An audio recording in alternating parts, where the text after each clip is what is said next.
기습적으로 침묵 거죠. 한국 사회 전체가 가장 큰 충격을 받은 놀라운 사실이 있어요. 전열을 가다듬고 잃어버린 서울을 이분들의 이름을 되찾아 드릴 수 있는 방법은 단 하나.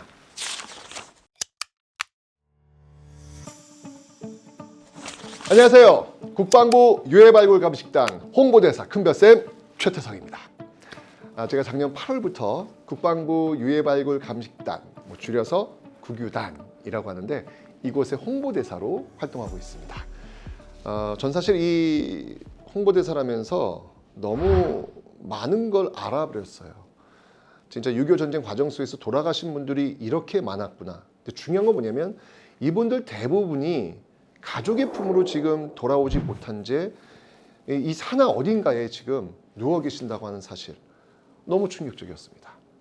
정말 이 국유단에서 열심히 그분들을 찾는 것, 그게 그분들한테는 매일매일 전투다라고 말씀을 하시더라고요.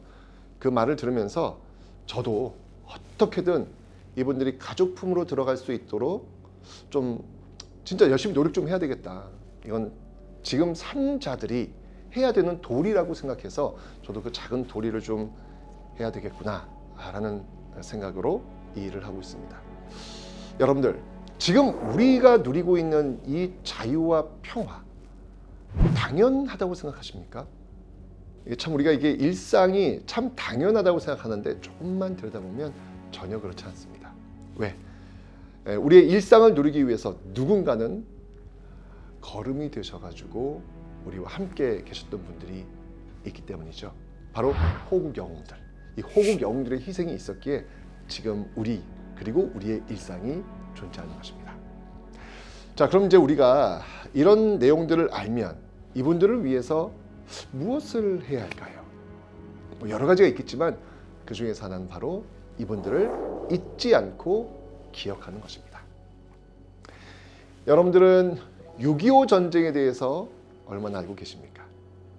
휴전 조약이 체결되었으니까 이제 끝났다라고 생각하시는 분도 계실 텐데요.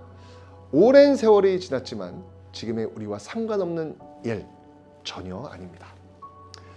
6.25 전쟁은 아직 끝나지 않았습니다. 우리 주변에는요, 여전히 6.25 전쟁 속에서 살아가시는 분들이 계십니다. 여러분들은 어떤 분들이 참전하셨는지 생각해 보신 적 있으십니까? 그리고 지금의 평화를 위해 얼마나 많은 희생이 있었는지 생각해 보신 적 있으십니까? 6.25 전쟁의 그 피해를 이야기하기 전 6.25 전쟁에 대해서 먼저 이야기를 풀어볼까 합니다. 1945년 광복 이후에 한반도는 남과 북으로 갈라지죠. 이후에 대한민국 정부와 북한 정권이 각각 들어섭니다. 당시 38도선 부근에서는요, 이 남북한 간의 크고 작은 군사적 충돌이 빈번하게 발생했는데요. 이 과정에서 미국이 태평양 방위선에서 한반도를 제외하는 애치슨 선언을 발표하죠. 자, 이런 상황 속에서 북한은요, 공산 진영의 그 지원을 받아서 전쟁을 준비합니다. 그리고 1950년 6월 25일 일요일 새벽 4시 38도선을 넘어 북한은 기습적으로 침공하죠. 이러면서 6.25 전쟁이 시작이 된 겁니다. 서울은 순식간에 함락되었고요. 이때 국제연합, 유엔이죠. 유엔은 남한을 지원하고자 유엔군을 파견합니다. 어려웠습니다. 7월 말 전선은요, 낙동강 부근까지 밀려납니다. 그런데 이때 국군과 유엔군은 포기하지 않죠. 그 유명한 인천 상륙작전을 감행해서 전세를 일거에 역전했습니다. 서울 되찾고요, 그 여세를 몰아서 압록강 유역까지 진출합니다. 그런데 이때 이 중국이 북한을 지원하면서 다시 1951년 1월 4일 서울이 함락됩니다. 그러나 포기하지 않습니다. 국군과 유엔군은요, 전열을 가다듬고 잃어버린 서울을 되찾습니다. 이후 양측은 그 38도선 부근에서 공방전을 이어갔고요. 1953년 7월 27일 마침내 휴전협정이 체결되면서 지금까지 유지되고 있습니다. 6.25 전쟁의 피해가 전쟁 발발 직후 가장 집중적이고 치명적이었던 이유는요, 우리가 이 전쟁을 제대로 준비하지 못했기 때문이죠. 공산 진영의 지원을 받아서 아주 치밀하게 전쟁을 준비한 북측과는 다르게 전쟁을 미처 대비하지 못한 국군은요, 단기간에 병력 대부분을 상실했고요, 민간인 피해도 극심했습니다. 이후 이 중국군 개입과 고지전에서도 피해가 컸는데요. 어쨌건 이 전쟁 초반은요, 한국 사회 전체가 가장 큰 충격을 받은 그런 시기였습니다. 북한군의 기습남침으로 전선은 급속히 무너졌고 급박한 전투가 이어지면서 장비와 보급 체계마저도 무너집니다. 국군의 병력 손실도 상당해서요, 이를 보충하기 위해서 민간인 징집 자원 입대가 진행되죠. 심지어는 어린 학생들로 구성된 학교 위원군까지 편성됩니다. 이들은요, 누구보다 평범했던 한 가정의 아버지, 아들, 딸, 이런 가족이었습니다. 하지만 제대로 된 훈련도 받지 못한 채 전쟁으로 향해야 했죠. 군번줄조차 지급받지 못한 경우도 많았습니다. 이 때문에 많은 분들이 이름도 기록도 남기지 못한 채 전장에서 사라진 분들이 많은 겁니다. 1951년 전선이 그 38도선 부근에서 고착화되면서 전쟁이 장기화될 조짐이 보이니까 그해 7월부터 양측은 정전회담을 본격적으로 시작합니다. 하지만 이 군사분계선 설정, 포로 송환 문제, 이런 문제 등으로 이 회담이 난항을 거듭하죠. 이런 상황 속에서 전선에서는요, 조금이라도 더 유리한 고지를 확보하기 위해서 그 치열한 전투가 벌어집니다. 심지어요, 주인이 12번이나 바뀐 고지도 있었습니다.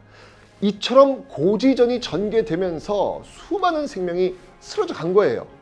고지의 주인이 여러 차례 바뀌는 과정에서 전사자들은요, 임시 매장되거나 제대로 수습되지 못해 유해가 여러 차례 훼손됩니다. 이로 인해서 현재 발굴 지점 및 그 매장 위치가 매우 분산되고 왜곡되어서 실제 유해 수습에 큰 어려움을 겪고 있죠. 1953년 7월 27일 22시 정전협정이 체결됩니다.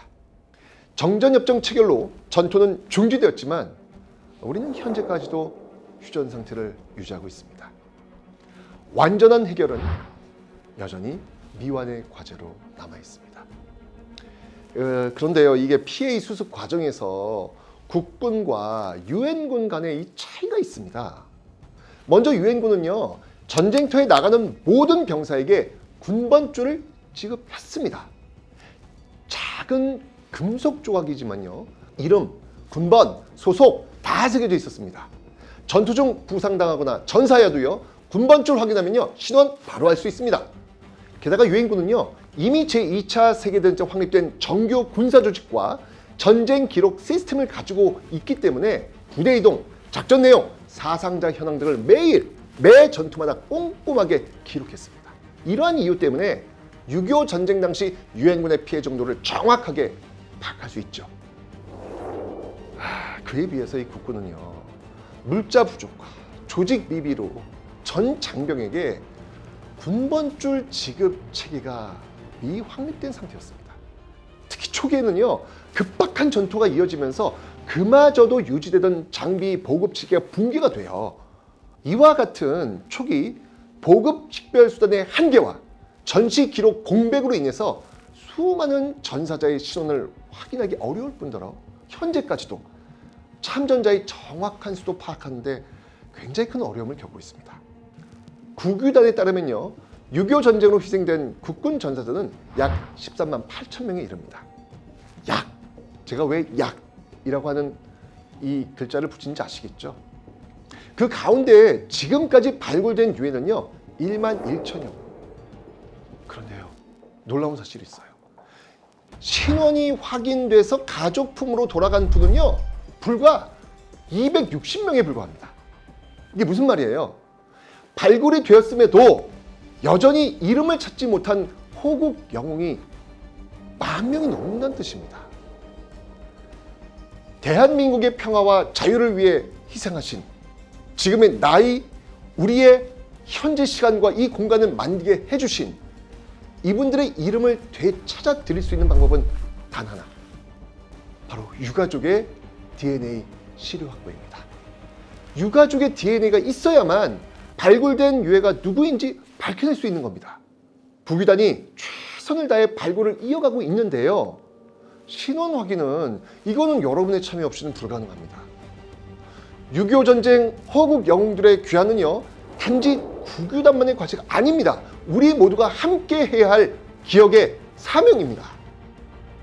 여러분의 작은 관심, 여러분의 참여가 모여서 그분들이 이름 없는 전사가 아니라 누군가의 가족으로 다시 돌아갈 수 있게 됩니다. 호국 영웅들의 귀환, 그 길에 여러분도 함께 해주시기를 간절히 부탁드립니다. 찾습니다. 영웅의 DNA.